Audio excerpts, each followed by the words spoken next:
जय माता लक्ष्मी. बघा ना, बघता बघता तिसरा गुरुवार पण झाला आणि हे अशा प्रकारे माझी लक्ष्मी माझ्या हाताने सजली. माझा मूड थोडा ऑफ होता, माहीत नाही का, सकाळपासूनच ऑफ होता, पण तरी पण म्हणलं सगळं करायचं आपण, भले साध्यामध्ये करायचं पण करायचं. आणि पूजा वगैरे केली, रांगोळी पण काढली, रांगोळी पण उठावदार आली. मी ॲक्च्युली माझं ठरलं होतं की फार काय करायचं नाही, तामझाम नाही करायचा आणि फोटो वगैरे नाही काढायचा, कारण माझा मूड ऑफ होता. पण म्हणतो ना आपण, देवाच्या सान्निध्यात वाईट विचारांचा नाश होतो.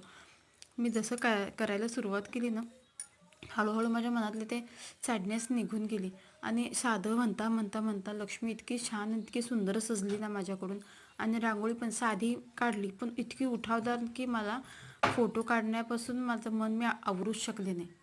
तुम्हाला काय वाटतं मला नक्की सांगा कमेंट बॉक्समध्ये, माझी लक्ष्मी कशी सजली आणि रांगोळी वगैरे कशी आली. आणि हे सगळं आवडलं असेल ना तर मला लाईक करा, शेअर करा, सबस्क्राईब करा. बाय.